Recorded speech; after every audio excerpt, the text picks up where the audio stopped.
והוא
That service has been going great.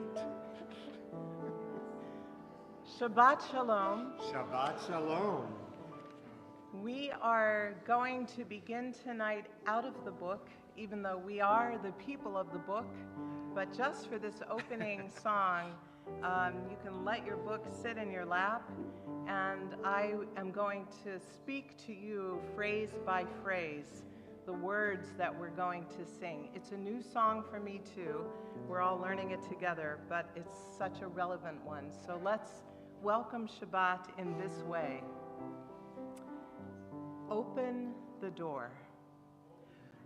Here we go. We're going to sing it. Now we're going to sing it. You're so good. You're so good. Now we're going to sing it. Okay, here we go. Open the door. Open your eyes. Open your eyes. Open your heart. Open your heart. See what's inside. See what's inside.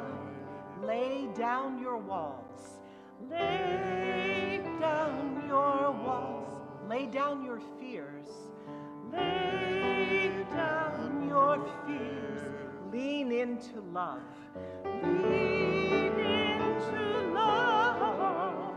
You are welcome here. You are welcome here. Let's do that again. Open the door. Open the door. Open your eyes. Open your eyes. Open your heart. Open your heart. See what's inside.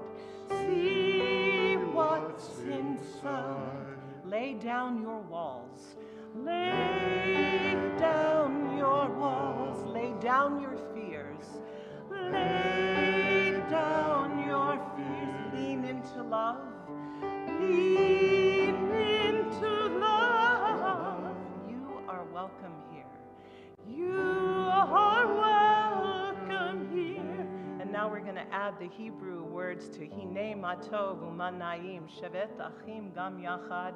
How good, how beautiful it is when brothers and sisters can live together. Hinei matov u'manayim u'manayim shevet achim shevet achim gam yachad gam yachad hinei matov hinei matov u'manayim u'manayim shevet achim shevet achim gam yachad gam yachad.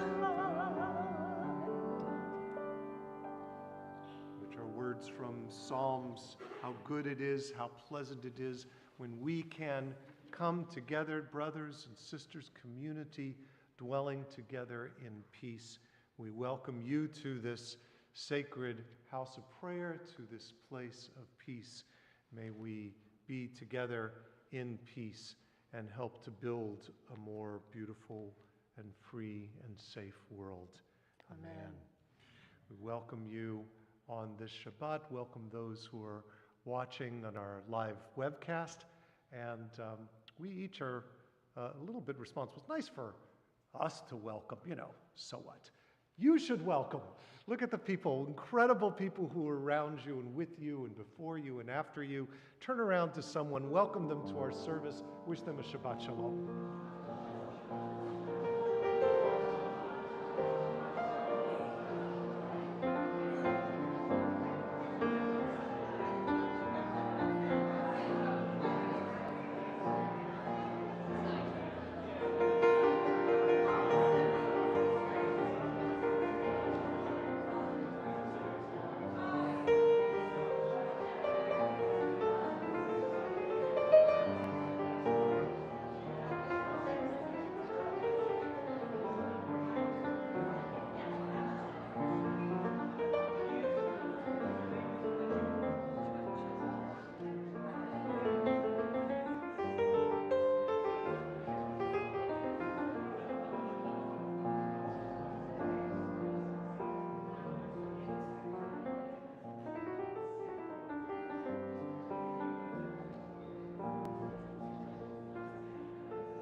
It's good to be together. We come together in times of joy and we come together in times of difficulty. And though we have a lot we want to celebrate and recognize and think about and work towards today, this has been a hard day. Some of you may recall that 3 years ago, about a month after Russia invaded Ukraine, this was the order: Russia invaded Ukraine. Okay, we all know that. We remember this. I had the privilege to go to Poland for a little while and to meet with some of the refugees who were escaping, women and children, who were escaping into Poland and were being held and resettled. One of the things that was remarkable to me, it had only been a short period of time since the start of the war, and the war started, as you remember, incredibly devastating, horrific bombing, mass confusion. No one knew quite what was going to happen. But as we went to the border, we were looking to welcome people who were coming in, and the line of people was going the other way. It was refugees who had escaped and caught their breath and were going back. And that's the Ukrainian people. With all that they were suffering and all the fear and all the uncertainty, they were there to be with their families, to support each other. And no one, I think, dreamed at that time that 3 years later they would still be fighting. And certainly no one at that time dreamed that America would turn its back on them, as so horrifically happened today. It's a long road, and there is much that needs to be done. But I think it's important that we remember the people who are struggling and suffering and in danger, and hoping, praying for peace, believing in peace, and also believing in the integrity of their people, in their homeland, in the land that they have, and in not capitulating to the evil that is confronting them. It's a battle that they're fighting and in many ways fighting for us. So for the Ukrainian people, we hold appreciation and hopefulness as well. And at the same time, we are sitting in a place of peace, of Shabbat, of recognizing that there is what to celebrate in our community and beyond. And so it's with a lot of joy and meaning that we call up Shane Feinberg and members of his family to help bring more light into this Shabbat. We're going to light candles. It's on page 2. And just so you know, we've been lighting this candle to honor the hostages that are still being held as we continue to pray for their release and for an end to all of war in the Middle East. And then we have our Shabbat candles. So come on, Adam, come on up. Anybody? All right. So I'll light that one first. Oh, there you go. Don't set the matches on fire.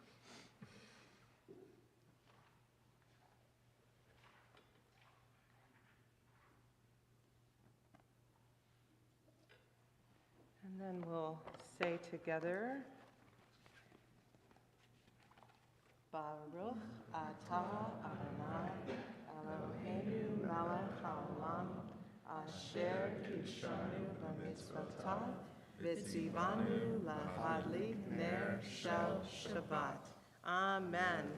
And then we'll now turn to page 5, and I'll ask you to please rise, and we will chant Kiddush together, blessing over the wine. Baruch atah Adonai Eloheinu melech haolam borei peri hagafen. Baruch atah Adonai Eloheinu melech haolam asher kitshanu b'mitzvotav v'ratzavanu v'shabbat kadsho be'ahava u'ratzon invilanu zi זיכרון למעשה בראשית, כי הוא יום תפילה למקראי קודש, זכר ליציאת מצרים, כי באנו בחרת ואותנו קידשת מכל העמים, ושבת קודשך באהבה וברצון הנחלתנו. ברוך אתה אדוני מקדש השבת. L'chaim, wait a minute. You get to take a sip. There you go. All that work. Mazel tov. Mazel tov to your entire family, and we'll see you tomorrow at 10:30. Not Manischewitz. It's grape juice, just to be safe. Please be seated. We continue on page 20. Lechadodi likrat kala. Come, let us welcome together the bride of Shabbat.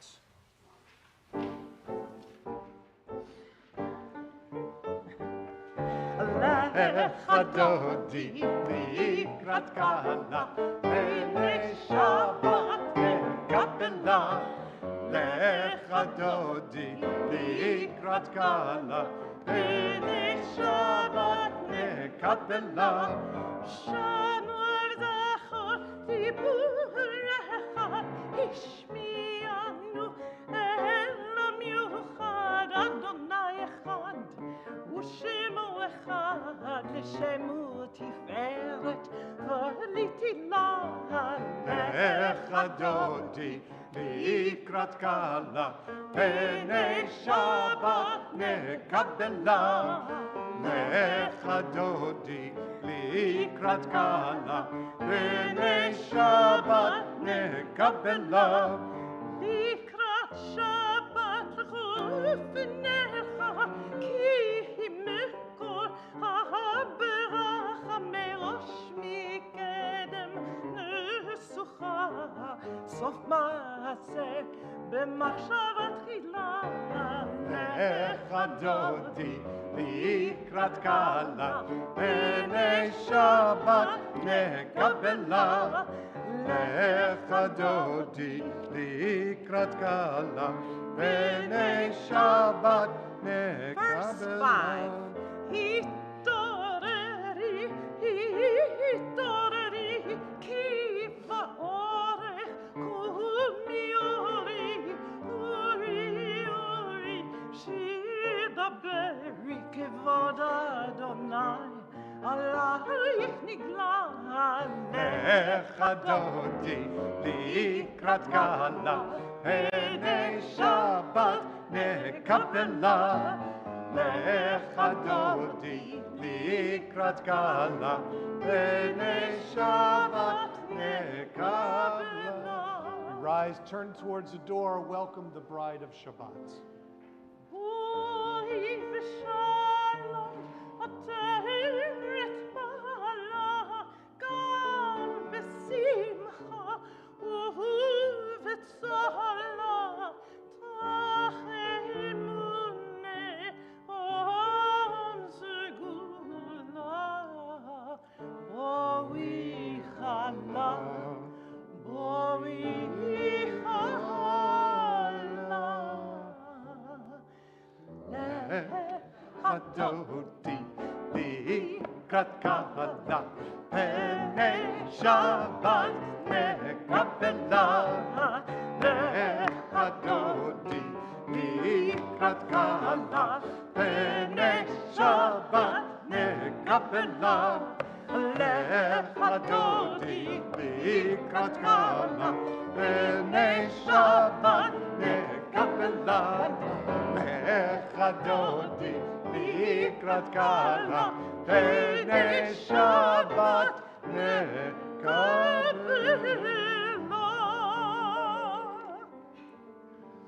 page 27.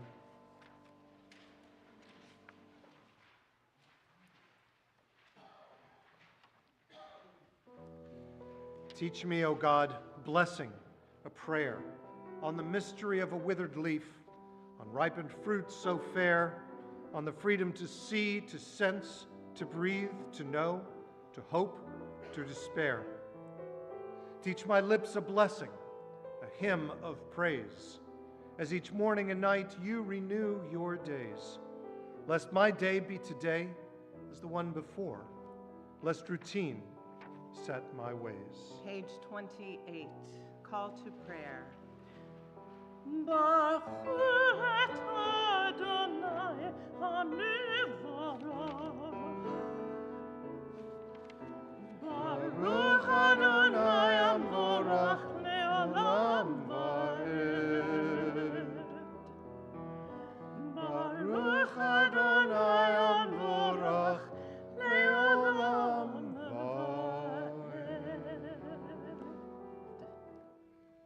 Page 34.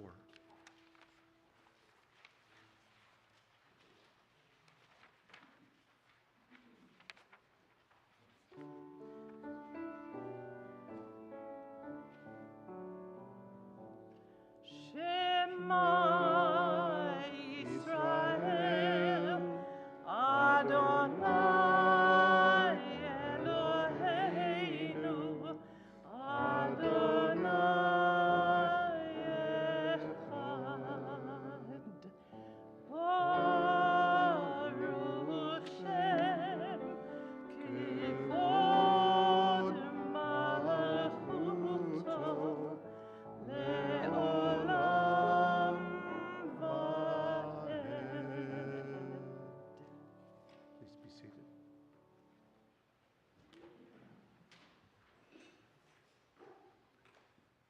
This morning we had a special, beautiful privilege to invite a person to go to the mikveh, to make that transition into becoming one of the Jewish people, that very private ritual of being personally in the waters, like the waters of birth, to mark an important moment in their life. And as we know, it's been our custom here that we don't let someone just have that little private moment. We have to embarrass them publicly. And so it is with a great deal of pleasure that we invite Camille Alexandra Pearson to come to the Bima now to be welcomed into the Jewish community before all of us. Welcome, Camille. We're going to wrap you in this talit that I brought back from Jerusalem many years ago now. This is a talit that we use for blessings in our congregation for couples who are getting ready to be married, for babies. No pressure. But also for people, really significantly for people who are coming into the Jewish people. Bruchim habayim b'shem Adonai. Blessed are you who come here in God's name. We bless you in God's name. At this sacred and joyous moment, we renew the covenant at Sinai between God and the people of Israel, recalling the words of the prophet Isaiah, strangers shall join them and shall cleave to the house of Israel. O God, we thank you for your many blessings. We thank you for the truth you have revealed to all humanity. And above all, we thank you for the gift of Torah, which has ever been a light for our path. We recall with reverence and gratitude all those descendants of Abraham and Sarah who have been faithful to you, and those who of their own choice have sought to serve you through faith in people of Israel.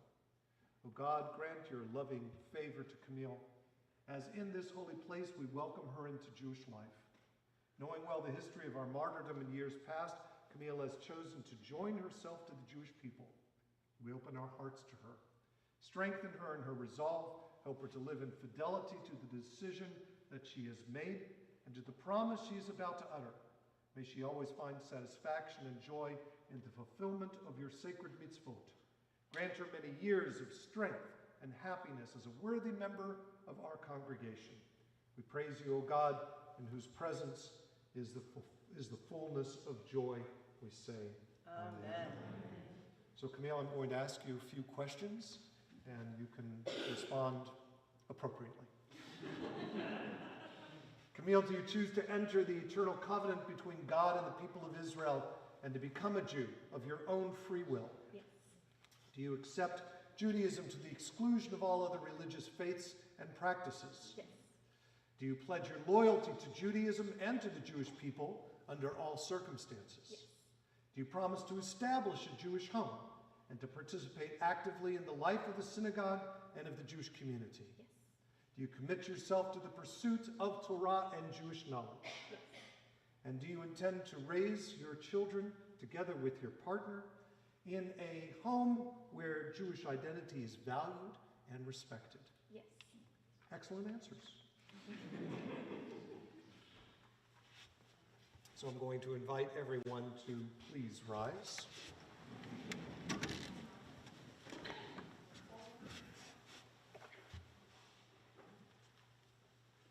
Camille, you stand here before the open ark and before the commanding presence of the Torah, the Jewish people's most sacred treasure. It has led us on the way and guided us ever since we received it at Sinai. It has been carried during the times of our greatest rejoicing and when we fled from burning synagogues and villages. I'm going to place this Torah into your arms. Take it into your heart as you recite the words of the Shema, the words on the lips of the Jew until the moment of death, the affirmation that has sustained the Jewish people in life since our beginnings.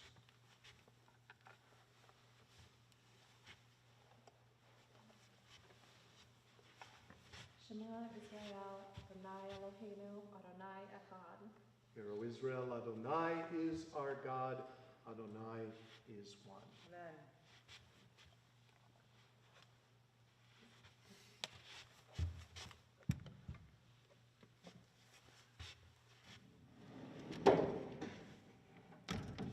Please be seated. Camille, you are known by the name of Camille, which you received from your parents, and means you are always linked in love to those who gave you life. From this time forth, you are also known within the Jewish community by the name that you have chosen, Aliava bat Avraham v'Sarah. You want to say a word about how you chose that name? Yeah, my grandma's names are Evelyn and Bonnie, and it's kind of a combination of their names. So Evelyn is a derivation of Eve, so the Hebrew equivalent would be Hava, and then Bonnie, that means beautiful or pleasant, and the Hebrew equivalent would be Nava, so the ending is kind of reminds me of both of those, and then the L sound is significant to me because it of the link to God, and then it also has that sound is present in the name Evelyn too. Beautiful. Those who know Camille will not be surprised that she thought a lot about this, as she does with everything. It takes everything very seriously. It's a beautiful name that you have selected, and may it bring respect to you and honor to the Jewish people. We rejoice to welcome into our midst one who willingly and devotedly helps replenish the ranks of our people. As our people have done through the ages, we ask God's blessings on you using these ancient words.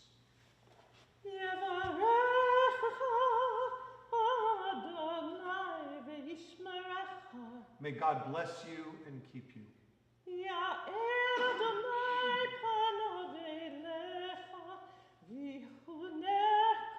May God's light shine upon you and shine through you.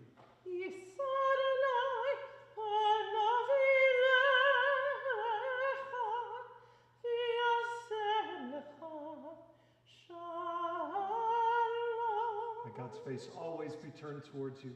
May God grant you great peace in a world at peace, and we all say, Amen.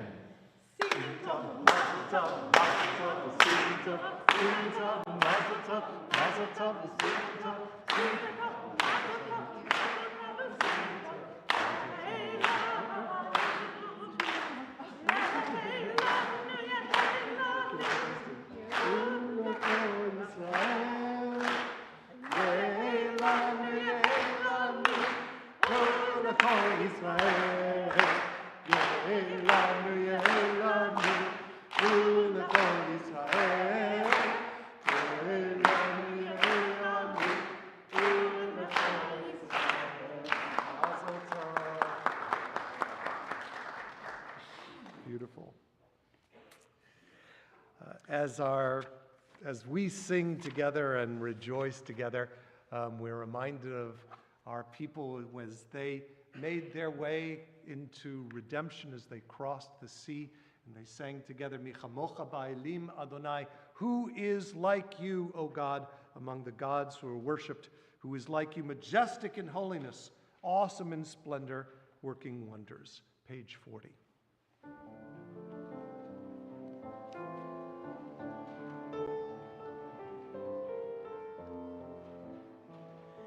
Micha mocha ba'elim Adonai. Micha mocha nedar b'kodesh. Nora tehilot oseh vele Nora tehilot oseh vele malechutecha ravanecha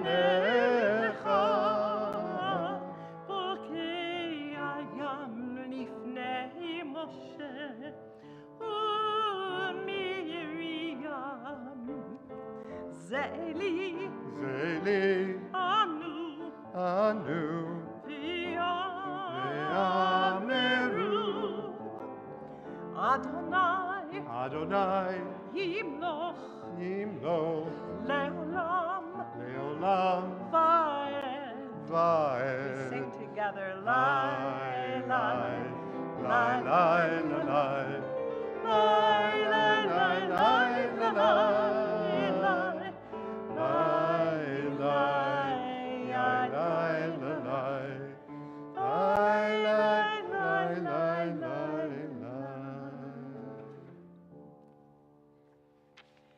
Please rise for Tefillah, page 46. Adonai, Separatita, Ufia di Tinatecha. Adonai, open up my lips, that my mouth may declare your praise. Baruch atah Adonai, Eloheinu, Elohei Avotenu v'Imotenu, Elohei Abraham, Elohei Yitzchak, Elohei Yaakov, Elohei Sarah, Elohei Rivka, Elohei Rachel, Elohei Leah, Ha'el Hagadol Hagibor Ha'nora, El Elyon, Gomer Chasadim Tovim, וקונה הכל, וזוכר חסדי אבות ואימהות, ומביא גאולה לפני בניהם, למען שמו ואהבה. מלך עוזר ומושיע ומגן, ברוך אתה אדוני, מגן אברהם, עזרת שרה. גיבור לעולם אדוני, מחיי הכל אתה רב להושיע, משיב הרוח ומוריד הגשם, מכלכל חיים בחסד, מחיי הכל ברחמים רבים,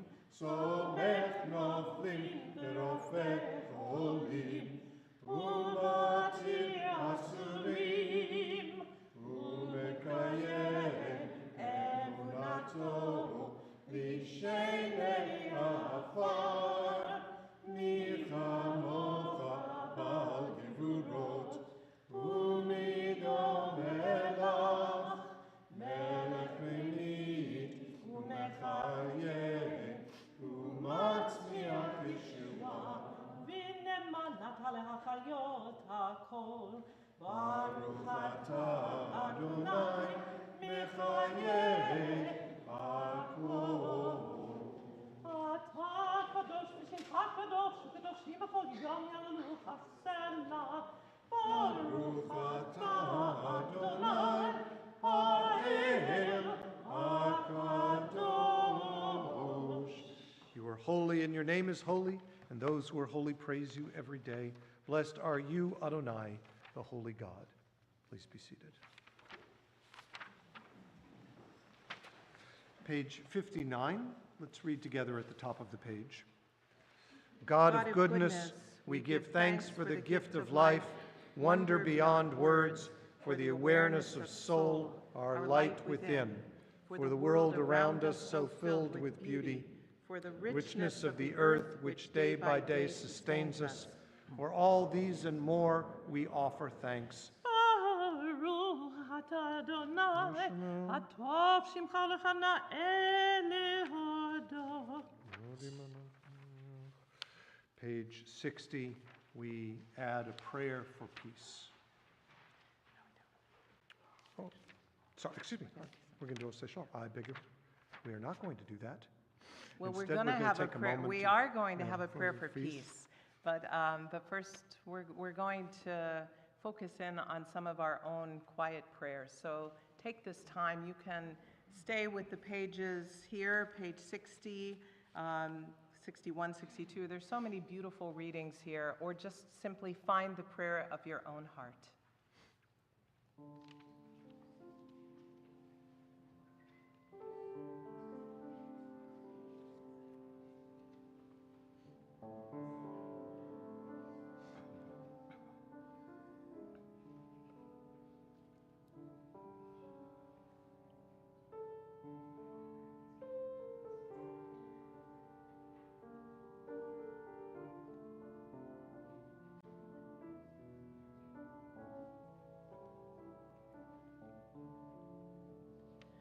Oh, say shalom imramav. Hu yaseh shalom aleinu. V'al kol Yisrael. V'imru. Amen. Page 62. Oh, say shalom imramav. Hu yaseh shalom aleinu. V'al kol Yisrael. V'imru. Amen. Yaseh shalom. Yaseh shalom. Shalom aleinu v'al kol Yisrael. Yaseh shalom. Yaseh shalom. Shalom aleinu v'al kol Yisrael. Yaseh shalom. Yaseh shalom. Shalom aleinu v'al kol Yisrael. Yaseh shalom. Yaseh shalom. Shalom aleinu v'al kol Yisrael. Yaseh shalom. Yaseh shalom. Shalom aleinu v'al kol Yisrael. May the one who makes peace in the high heavens make peace for us, for all the people of Israel and all who inhabit the earth. And we say, Amen. we add a simple prayer for those in our community who are ill. Anyone in our life, if there is someone in your life who you feel is in need of a prayer for a return to health, body, of soul, of spirit, and you'd like to share their name out loud, I invite you to do so now.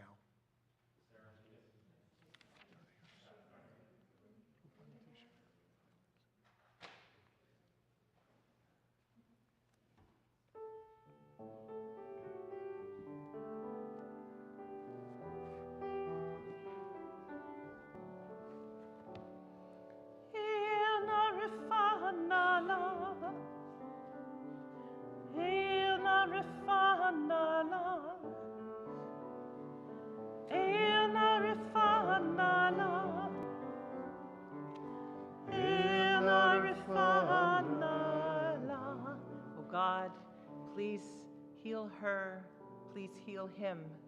Please heal them. Please heal us all, we say. Amen. Amen.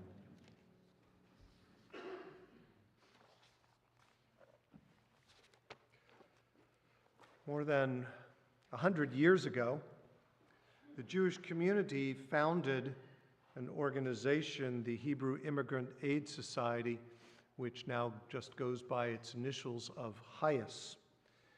The organization was founded in New York City, the gateway to immigrants coming to this country. It was founded to help to take care of these immigrants, to help to integrate them, and to recognize the importance, recognizing what they had escaped, the difficult life that they had come from, and to come to the shining example of what America represented with its welcoming and its possibilities, infinite possibilities that America represented. This Shabbat is the 7th annual HIAS Refugee Shabbat. 7 years ago, as the issues of immigration and refugee status were front page news as they are today. And today we're in perhaps an even more frightening time than we were 7 years ago. HIAS, founded this concept of having a Shabbat that would be recognized in synagogues around the country to talk about this story of immigration. It's a story that's very relevant for us as Jews. For thousands of years, we Jews were forced to wander, fleeing persecution, searching for safety. From ancient days of Exodus until modern day persecution, it's a story that truly every Jewish generation knows. And this shared history is not just a memory, it's a guide. It's a responsibility for us to remember this is our story, not some story of others, because for so long we were the other. This is why HIAS was created, to serve those who are in danger because of their religion or their identity or their beliefs. And it's today why HIAS supports not just the Jewish community, but any inhabitant of the world forced to flee, because it is our tradition that teaches us, and because it is our history that reminds us, and because it's our experience that demands the right to welcome, to security, to dignity, is one that we all share. We are privileged today to have representatives from ecumenical ministries. Frank So is here, the executive director of ecumenical ministries. And as we were planning this idea of Refugee Shabbat, I made one phone call. There's only one person to call. And Frank, who should we have as our speaker? And I'm glad that you were able to come, and you recommended and brought our special guest today, Ambassador Alejandro Martinez, who shared with me just before the service began that his last name comes from Jewish families, the Martinez name has Jewish roots as well. Ambassador Martinez has lived as a migrant, a refugee, and a politically persecuted person. He has seen his family flee to different countries and has seen his colleagues and peers unjustly imprisoned and tortured. Alejandro holds a BA in political science and a master's degree in environment management and policy. In Venezuela, Alejandro held significant positions in the Venezuelan parliament. He's also a writer, a columnist, and a former diplomat. Alejandro arrived in Portland in 2024, so just yesterday, and currently works as a part-time case manager at IRCO, the Immigrant and Refugee Community Organization under the auspices of Ecumenical Ministries, and it is a great pleasure to welcome Ambassador Alejandro Martinez.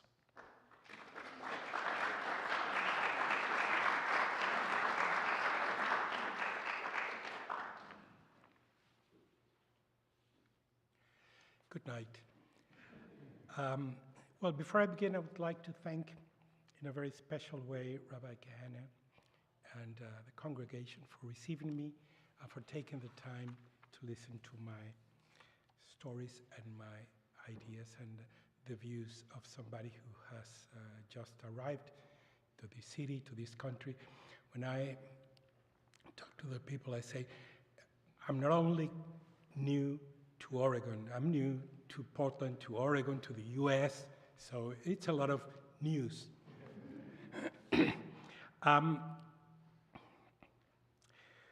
Well, I left Venezuela on the face of threats of an illegitimate authoritarian government that tortures and murders those who defend democracy, freedom of expression, and the separation of powers. If I had stayed, the chances of being in prison would be very high, as many colleagues and friends are. Today, we're in a house that knows very well what a refugee is. We're in a house in which helping others, actively promoting empathy with others, and welcoming the exile are fundamental values. And probably many of us are clearly aware of how in the history of humanity, migratory processes have occurred since the beginning of time. And we know that in fact, without migration, many of the human settlements would have perished because of the lack of food, or would have seen their communities decrease due to generic degenerations.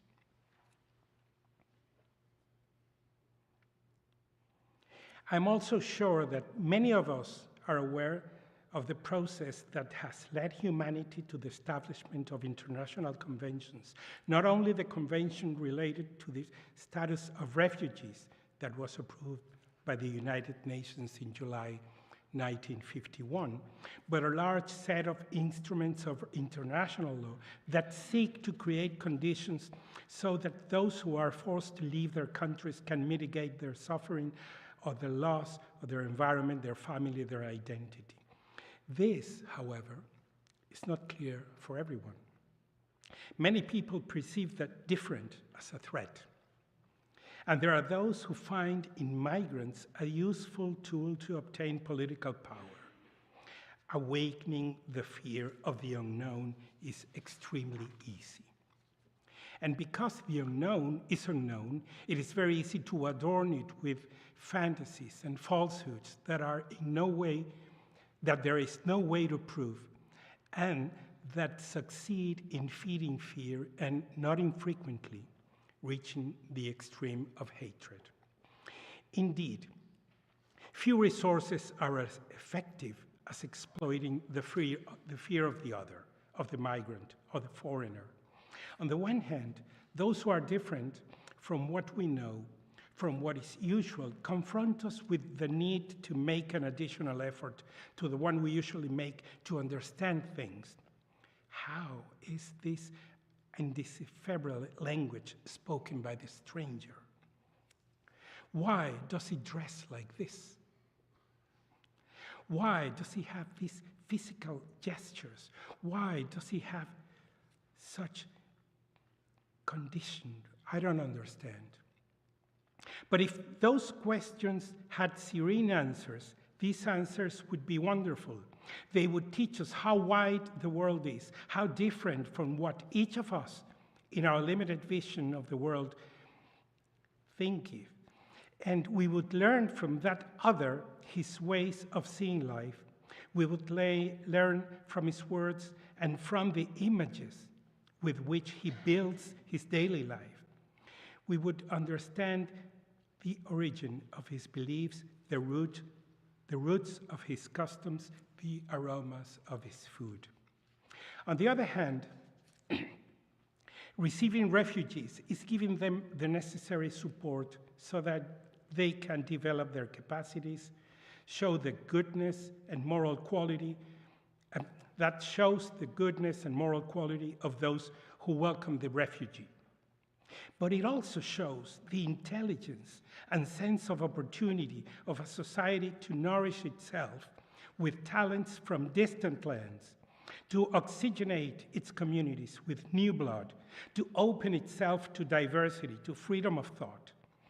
That, moreover, is the history of the United States, where, by the way, the Spaniards arrived before any other European people and sought large territories with religious missions, leaving in their wake names of cities that evidence their Hispanic origin. San Francisco, not San Francisco, San Francisco. Santa Fe, San Luis Obispo, El Paso, Palo Alto, Nevada, Los Ángeles, Sacramento, San Diego, San Mateo, San Rafael, Florida, Colorado, Montana, and last but not least, Oregon. Which, a word that has two possible origins. On one hand, some people say that it's derived from the term orejón, which illustrates, describes somebody with a big ear. So it would be peculiar, but can be. And other people say it derives from the Spanish region of Aragon. So Oregon, Aragon. So we're there. Note that when a Spanish speaker visits the Bay Area and hears about a place called Tiburon, and we read tiburón, which is a shark. So it's unbelievable how many words let you see so clearly the Hispanic origins. This is, oh well, there is one that I find very, very nice and that very tender, in fact. On the beach, in the coast of Oregon, we have a place called Manzanita. That's Little Apple. Isn't that a nice place for a beach? Manzanita. That is why Felipe Rodriguez Armesto, a notable British historian, points out in his book, Our America, which I recommend to all of you, that the United States, in order to be consistent with its origins, in which it was part of the Spanish Empire for almost 100 years, must be considered part of Latin America. Today, however, it seems that we're going on the opposite direction. And the Hispanic is a threat, a danger.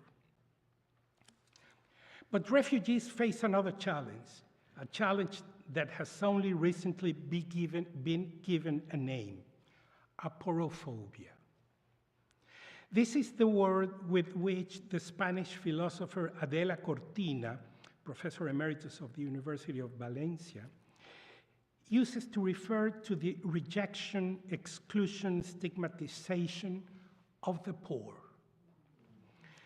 Cortina points out that the rejection of the migrant occurs not because of their ethnic origin, nor because of their culture, but because of their condition of poverty.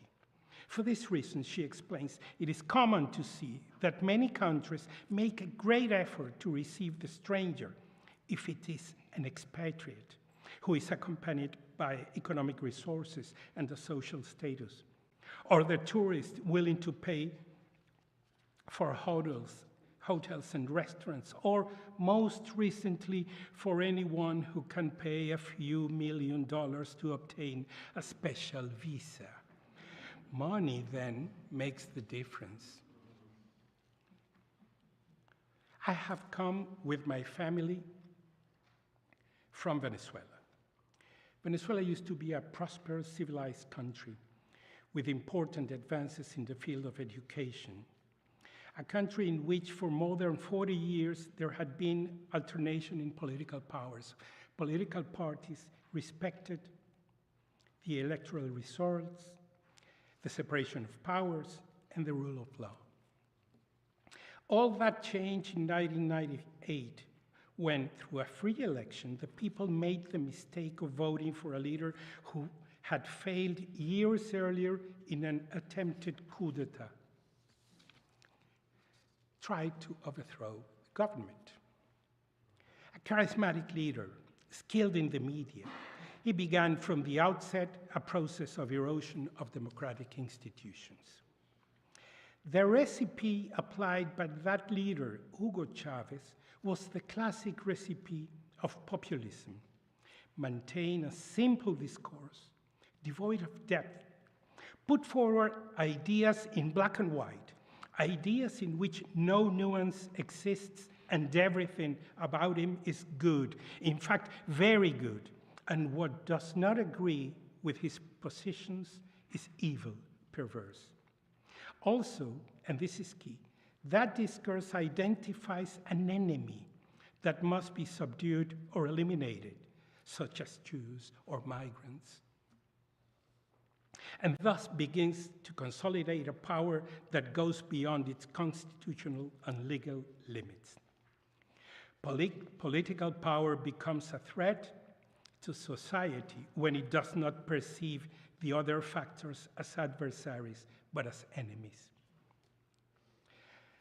Thus, when the time came, the charismatic president managed to modify the Constitution in order to incorporate the indefinite re-election, and in this way he ran again for the elections many times.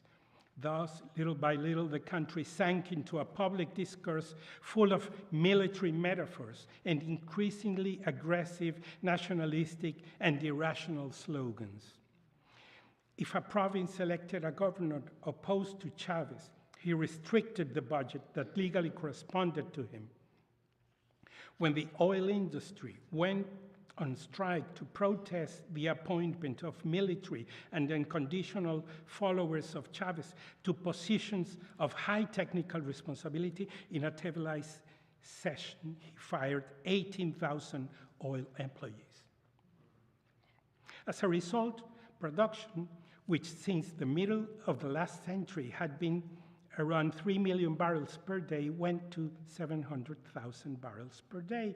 And Petróleos de Venezuela, which used to be the second largest state-owned oil company in the world, is now basically destroyed. The country that previously exported electricity to Colombia and to the north of Brazil today sees its electricity service interrupted for several hours a day, ruining businesses and damaging the refrigerators of Venezuelan families. A university professor of the highest rank, after 20 years of teaching, earns $50 a month, and a country of 32 million inhabitants has been abandoned by almost 8 million. According to the United Nations. In this context, forced detentions, disappearances, assassinations of social and political leaders, torture are daily occurrences. In short, families destroyed, ruined, fleeting tragedy. Of the 6 siblings that we are, none of us ever had the slightest idea that they would not live their whole life in Venezuela. Today we're all out, except one, who had to take charge without any of us to bury our father and our mother very recently. Before concluding, a final word. Everything concerning refugees, everything that we think must be done, every challenge must be addressed by us as human beings, by concrete people like us who decide to act. It is a commitment that can only be met if each one of us individually assumes it, and if we all make compassion a way of life. When I escaped to Colombia in 2019, I found a very harsh panorama there. There were almost 3 million Venezuelan migrants in Colombia. Colombia is a 32 million people country with its own problems, and suddenly received in 2, 3, 4 years 3 million people. And the vast majority arrived in deplorable conditions. They spent weeks walking without money in the cold of the Colombian mountains, sometimes barefoot, and you see them in the streets trying to work, sometimes having begging as their only resource. Shortly after arriving to Bogota, I met an American friend there. We had a working relationship. And very often we had high-level meetings of political nature and frequent working lunches in a large five-star hotel. Each and every time that happened, at the end of the meeting, Frank So, who's here with us, with a certain self-confidence, took cookies, apples, small sandwiches from the table and put them in his pocket. I said, well, we have eaten enough, Frank. On his way out,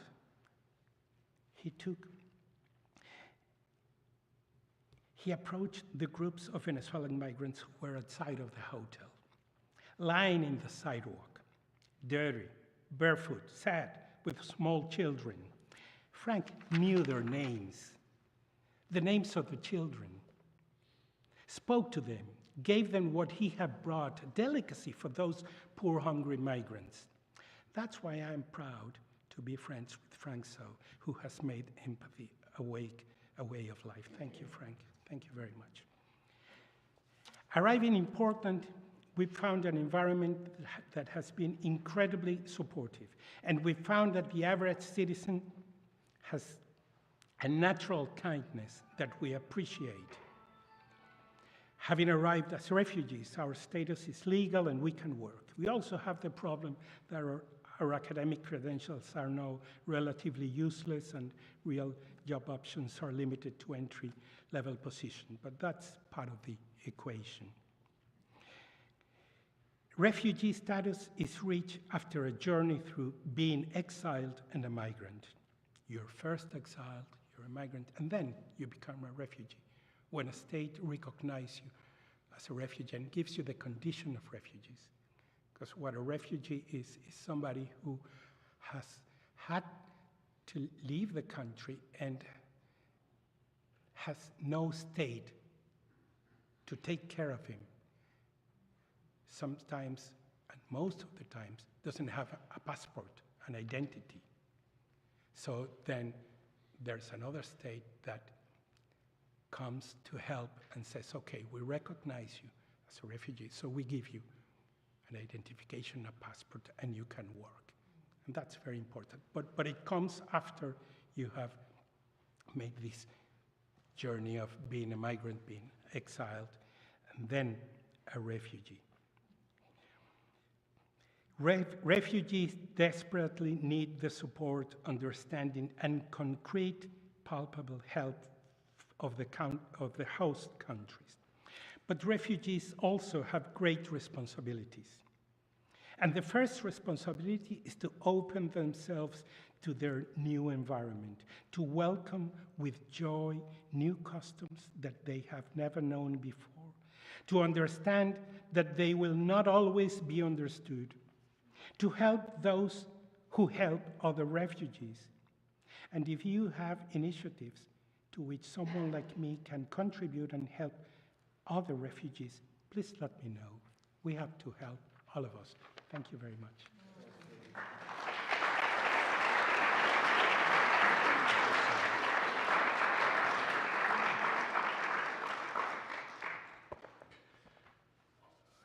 I asked, thank you so much for those words and those images. It's very, very powerful, and thank you for sharing your story. I asked Frank also to make sure that we were left today with some sense of mission. What is it that we can do in our communities? And so we've also invited Britt Conroy, who is the Director of Public Policy and Environmental Advocacy for Ecumenical Ministries of Oregon. He leads the organization's advocacy efforts to make Oregon a more welcoming state to immigrants and refugees, providing housing for the unhoused, addressing climate change, and strengthening anti-poverty programs, among other areas of focus. Britt? Thank you. Good evening. The arc of this evening has been beautiful and touching. We start by welcoming each other. We look to the Psalms, to our ancient scriptures. We hear powerful, courageous words from our newest Oregonians, newest friends. And I was struck by a line on page 47, as some of you were able to read the words on 46, but I was not. My eyes drifted left to 47 and saw this line. Pray as if everything depended on God. Act as if everything depended on you. How blessed we are to be given the chance to act on behalf of others. We are fortunate enough to live in a state that is primed and ready to act, that is looking for direction from those of us in the community. Our political leaders are looking for direction from those of us in the community to know how to act, who to stand with, who to fight for. It's a telling moment that we, in our community, that the words on this shirt are a political statement. It's telling that we are in a moment when the words on this poster are a political moment, political statement. Until recently, no president has welcomed more refugees to the United States than Ronald Reagan. We want to know that in today's discourse, in today's politics. What is happening now is that in a refugee system that limits federal support to just the first 3 months of arrival, you have 90 days to have federal support to find a job, get established, make your way before that's cut off, to a time now where we've stranded 20,000 refugees in other countries who had been approved and had been waiting to travel here, had tickets booked, and were abandoned, to a situation where we have those who did make it in recently have been told, you will receive no support, not 90 days, 0 days. You are on your own. There are moments that compel us to act where our actions reveal what we are willing to do, but we are in a moment where our actions will reveal who we are. Here's what EMO and many partners are doing here and what we invite you to join us to do. Most of our work at EMO is focused on the state capitol. How can we make a difference here in, frankly, thankfully, progressive Oregon to stand with our newest neighbors? I was struck by Rabbi Kahana's words about his trip to Poland. When I was a teenager, I had the chance to go to far western Ukraine on an exchange program. 10 of us traveled to Ukraine, stayed with host families, did volunteer projects, and then our 10 host siblings came back to my hometown of Corvallis for 3 weeks of service. And on the morning, what would have been the late at night, the early morning Ukraine time, the day the war started, I was texting with my host brother. And he was saying, I'm trying to gather my family and just get out. 3 years later, a couple months ago, I get a text. He has gone from being a father of 3 and an IT professional to a man dressed in military garb, heading to the front lines. I have not heard from him since.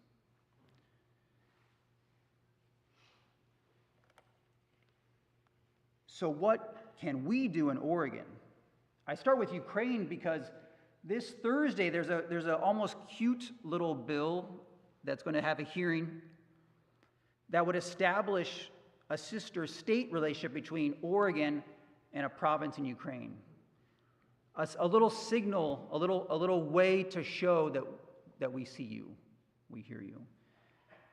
And it's an opportunity not to be missed. We are going to flood the state capitol with our new Ukrainian neighbors and with others of faith and goodwill.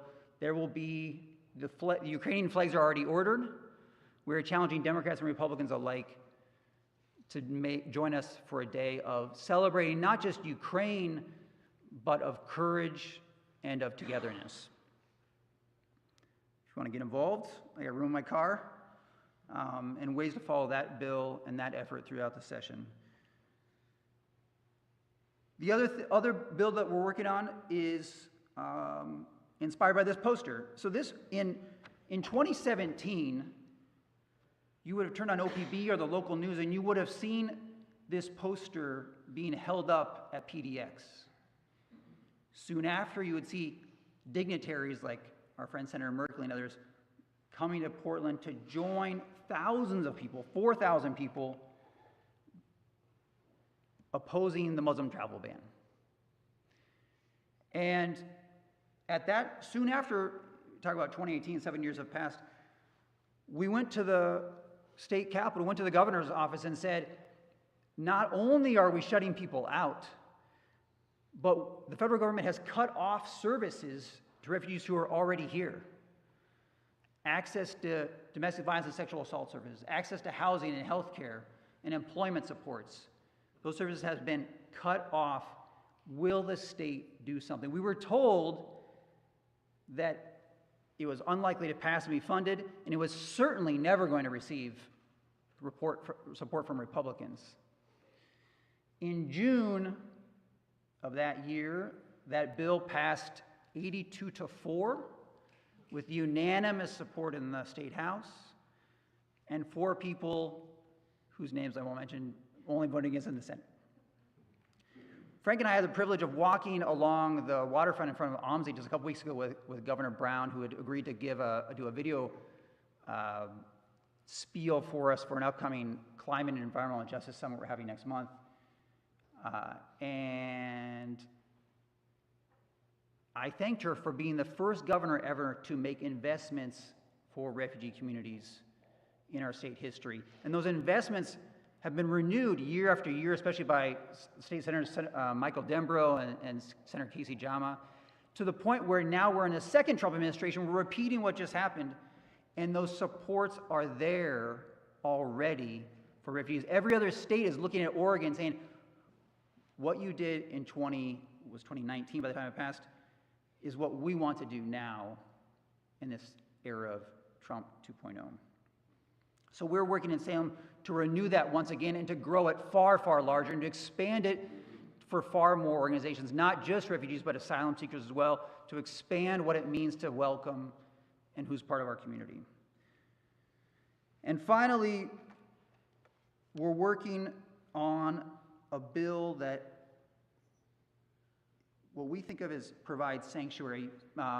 Been fortunate enough to join Rabbi Kahana at Augustana Lutheran Church and other community, just a few weeks ago and a few times since, about what it means to be a congregation that is welcoming as a sanctuary congregation, a sanctuary synagogue, a sanctuary church, sanctuary temple.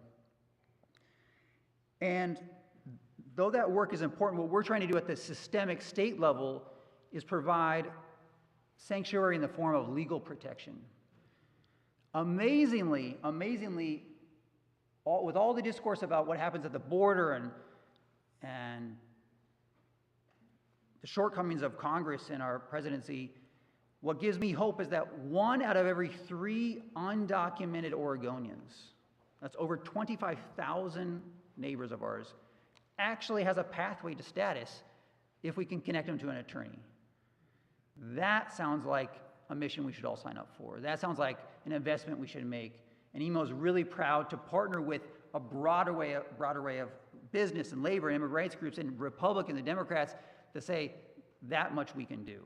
We cannot affect what happens in Congress or what happens in the White House in this moment always, but in Oregon, we have your back. In Oregon, you will not be separated from your family unjustly. I remember hearing our words today. I remember a report from the first Trump administration that where President Trump cut down on our asylum process. And journalists tracked what happened to many of those who had been denied asylum. At one point, 107 individuals had been killed after being denied asylum and sent back to their home countries. That wasn't even by the end of his administration. So what can Oregon do at a cost of just a few $100s per life, per person, to protect someone legally, to keep them here in a legal state? I'm gonna give you all my personal cell phone number here in a second, so please give out your phone so you can text me, and I can send you a link to sign up for our action alerts and to get involved, how to carpool with me on Thursday, how to go down to Salem other days, how to join in from your workplace for 15 minutes to a meeting to our local representative and make a difference, how to write a letter to editor, how to be involved in crucial moments between now and the end of June that will actually make a difference. But I want to say other ways to get involved. You're welcome to volunteer. You're very much welcome to volunteer at Ecumenical Ministries of Oregon, whether it's in one of our 7 programs, all of which serve our refugee immigrant neighbors, an opportunity to become friends with those who are new to us. I have to quickly say that this last year I was fortunate enough to work elsewhere, I will say, work remotely. And we provided we made our house available to a recent arrived Afghan family from Afghanistan. The man had served very, very high up in the Afghan military intelligence. He pulled out his phone and would say, "Oh yes, here's David Petraeus. Oh yeah, here's General McMaster." And we came back to visit him once, and we sat at our own table and were served tea in our own wedding china and developed a friendship, and have since, we returned recently, had multiple dinners together, had our kids play soccer together. They have brought joy to our family, and I encourage friendships as well, and one way to do that is to volunteer at EMO. Another way is to donate to EMO. Might there be $100 that you can spare to help a recently arrived refugee or immigrant be compensated for their time, pay for their gas, to go to Salem and tell their story, tell stories like this about what it means to stand, what they're asking of us, or $5,000 to pay for 500 people to do that in a lobby day? But most I want to just urge you to stay engaged and to be ready to act. You know, I started the day, in closing, I just have to say that I had a meeting earlier today where we were asked, what grounds you, what keeps you going in this moment? And I thought about my breakfast table this morning, where I gathered our 4 kids around and called my grandma, who today turned 95.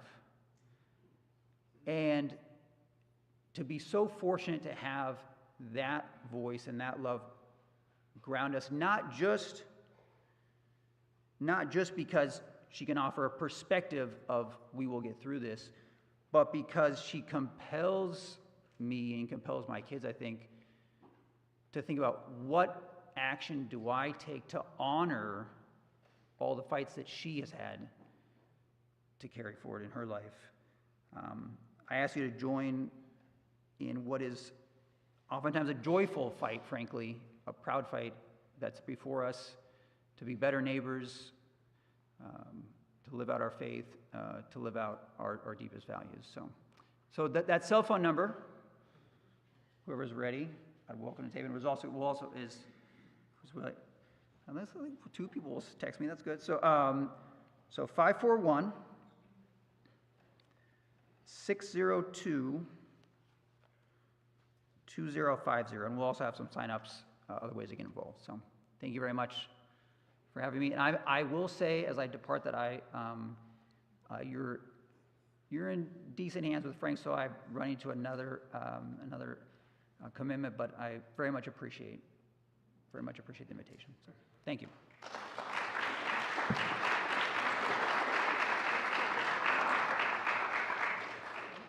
Thank you. The chair of our Social Action Committee, Sally Rosenfeld, couldn't be here tonight, but she asked me just to share some of the things that our Mitzvah Committee, our Social Action Committee, are doing within our congregation. And she also recommended that we take a look at the highest website, so as we help emo, we should also pay attention to what's happening nationally, the work that Highest has been doing now for over a century. They're very well connected, and there's a lot of great information that's there as well. Here at Temple, we've been collecting donations of menstrual products through the month of March. We're continuing that collection, and those are going to be given to various local organizations that support refugees. So you can check our website and find out how to give towards that. CBI members have been part of a welcome corps for 10 members of the Afghani Dost family. They're currently in Pakistan, having left their home in Afghanistan due to being targeted by the Taliban for their security work supporting United States operations.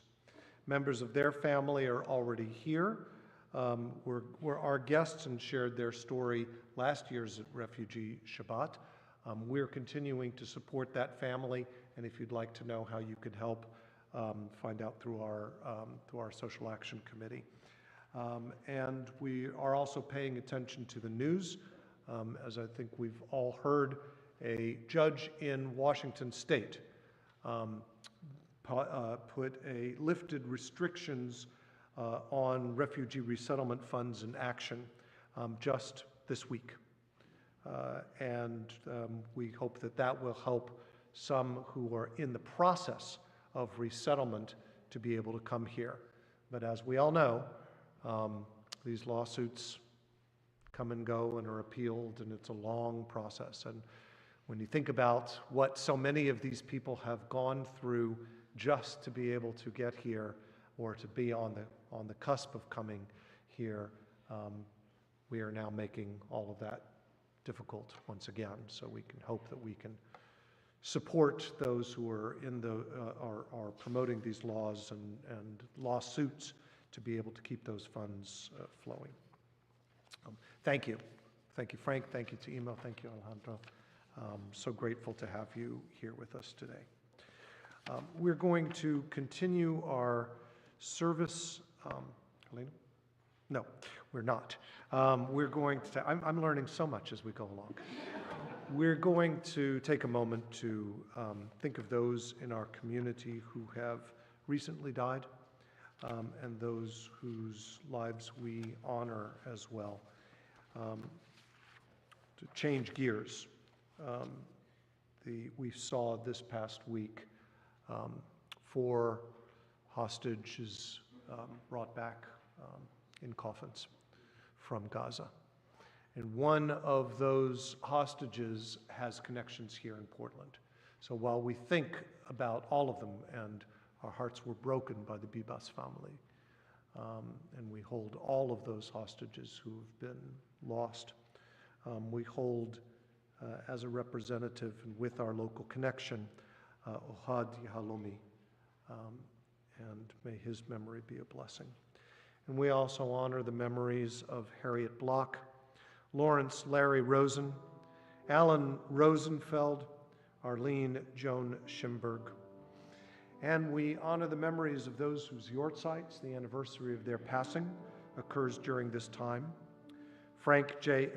Anker, Rabbi Henry J. Berkowitz, Joanne Bonim, Rose Brendick, William Brenner, Eva W. Corin, Sam Shia, Director, Myrtle Donaldson, Ralph Dreesen, Shelley Fig, Stacy Malcolm Feldman, Selma Emmerman Feldman, Jacob Foster, Carol Geiser, Samuel Glickman, Shirley J. Gold, Barbara S. Goldstein, Albert Goldwasser, Edgar Goodman, Simon Gordon, Dr. Marshall Gottlieb, Samuel Grober, Eva Gross, Sheila Hakens, Robert M. Hampel, Frederick S. Hirsch, Bernice Kurz, Richard Allen Lockman, Maury Lamfrom, William Leviton, Marcia Miller, John Moreland, Charles Paskasinski, Robert A. Pels, Gertrude Plushnick, Blanche Burson Robbins, Jack Rogel, Judith Rosenberg, David Rosenfeld, Pearl Russell, Samuel Russell, Norman Stamm, Daryl Stavis, Jenny Tanney, Bernard Treuhoft, Polly S. Wheel, Morris D. Wheel, Goldie L. Weinstein, Sonia Zalk, Zelda Director Zeidman. If anyone else is honoring the memory of a loved one, or if I mispronounced a name, you'd like to share a name with us, I invite you to do so now. Memories of all of them are with us. Our griefs and our sympathies are mingled. We turn to page 294 and rise. Together we say the words of Kaddish. Yitgadal v'yitgadash me rabbah, be'alma divrach urutei v'yamlich malchutei, b'chayechon v'yomechon, uv'chayei dechol bet Yisrael, ba'agala uv'izman kariv v'imru, Amen. Yehei shmei rabbah mevorach, leolam lo me'al maya. Yitbarach v'yishtabach v'yitpa'ar v'yitromam v'yitnaseh, v'yitadar v'yitalev v'yitalal, shmei dekudusha brichu. Le'ela min kol birchata v'shirata, tushbechata v'nechemata, ta'amiran be'alma v'imru, Amen. Yehei shlama rabba min shmaya, v'chaim aleinu ve'al kol Yisrael v'imru, Amen. Oseh shalom bimromav, u'yaseh shalom aleinu ve'al kol Yisrael v'im kol yoshvei tevel v'imru, Amen. May the one who creates harmony on high bring peace to us, to all the people Israel, and to all of the world. And we say, Amen. Please be seated. A number of special Shabbatot still coming up. Next Friday night, we'll be learning a bit more about the Hever Kedisha, the Jewish Burial Society here in Portland. And on the Saturday afterwards, Rabbi Joseph, Saturday morning, will be leading a community challah bake as part of our Shabbat morning experience. And Sisterhood is in preparation for Purim, which is coming up. Sisterhood is doing a mishloach manot, a gift. One of the mitzvot of Passover of Purim is to send gifts to each other, and so they've developed this great new project, and they've extended their deadline through the weekend. So check the website. You can buy these, send gift packages, and they're going to be delivered. We've got a CBI DoorDash sort of setup. So There's information on the table out there. Oh, great. Yeah. Excellent.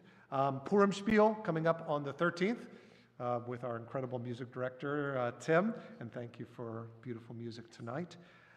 And the Sheer Joy on April 19th, where we will be celebrating Cantor Kahana as she prepares for her retirement.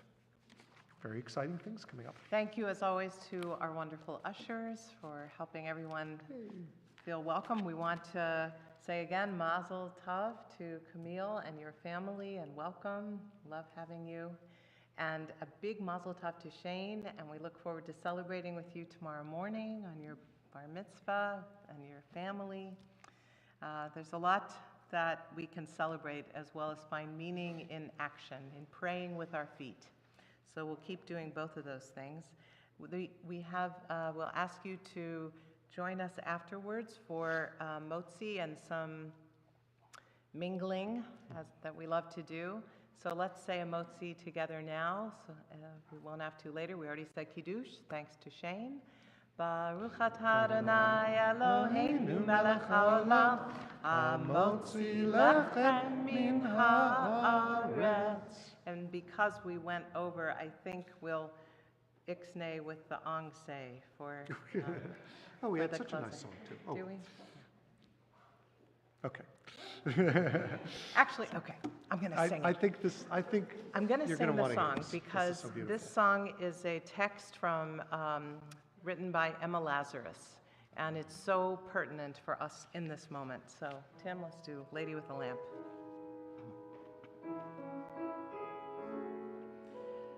Give me, you're tired, you're poor, your huddled masses yearning to breathe free.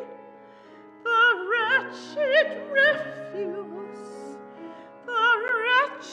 refuse of your teeming shore. Send these the homeless, send these the tempest-tossed to me. I lift my lamp, I lift my lamp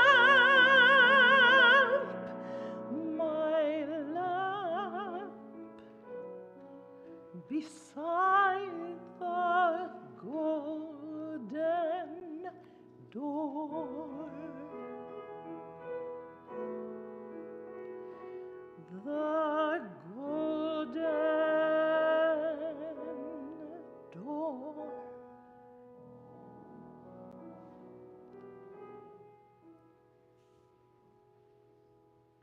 Adonai oz lamo yitain, Adonai varechet amova shalom. Oh, God, give strength to our people.